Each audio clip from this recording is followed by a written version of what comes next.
하지만 꼬꼬무에서 제일 많이 보인 부분은 아무래도 직업인지라 입니다. 이런 경우를 피하시려면 본인의 노력이 꾸준히 동반되는 게 아주 중요하겠죠?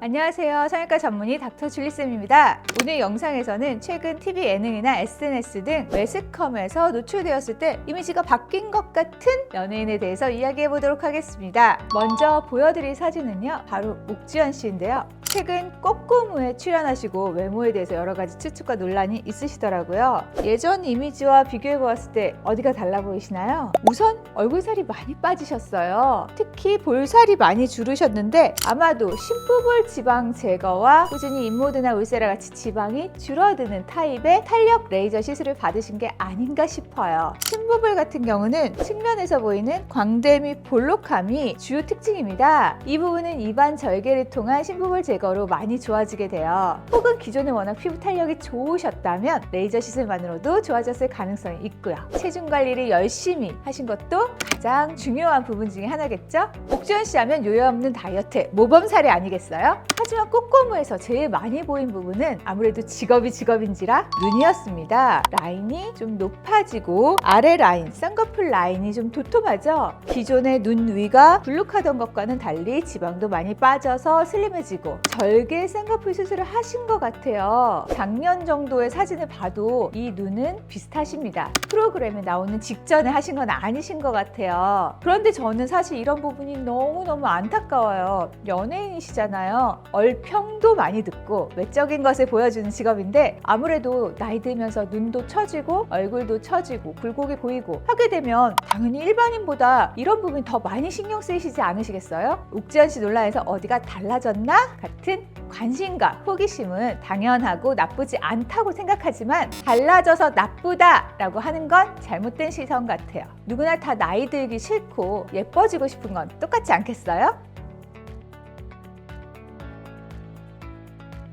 이세영 씨 같은 경우는 개그우먼이시기 때문에 그럴 수도 있겠지만 첫 쌍꺼풀 수술부터 완전 공개적으로 하시고 최근에는 재수술까지 공개하셨죠? 이세영 씨는 기본적으로 수술을 하면 엄청 커질 눈의 구조를 가지고 계세요. 눈 자체가 많이 덮여 있긴 하지만 옆에서 보면 돌출눈이 심하고 피부가 얇으세요. 쌍꺼풀이 생기면 화려해질 수 있는 눈의 조건을 가지고 계신 거예요. 첫 수술에서 매몰, 밑트임, 뒤트임을 하신 걸로 알고 있는데 웃을 때 올라오는 이 아랫눈꺼풀 때문에 눈이 작아 보이는 게 좀 아쉬우셨던 것 같아요. 그래서 밑트임, 뒤트임을 하신 것 같고요. 세영 씨처럼 완전 무쌍이셨던 분들은 아무래도 첫 쌍꺼풀 수술 후 모습에 대해서 기대도 있지만 걱정도 있는 경우가 많으세요. 그래서 첫 술을 매몰로 하시는 경우가 많죠. 그런데 세영 씨는 워낙 피부에 여유분이 많은 케이스라서 아마 매몰로는 쌍꺼풀이 너무 얇아지고 잘 보이지 않아서 아쉬우셨을 거예요. 그래서 시간이 지나면서 절개를 할 용기가 생기신 거죠. 조금 더 높고 보이는 쌍꺼풀을 위해서요. 필요 없는 피부를 일부 제거하는 절개 쌍꺼풀 수술로 더 화려한 라인을 만들 수가 있게 된 거죠.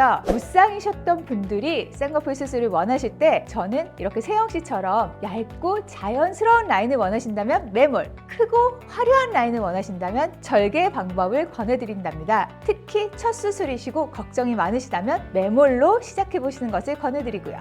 마지막으로 보여드릴 사진은 21의 박범 씨인데요. 그런데 최근 박범 씨 사진을 보면 누구지?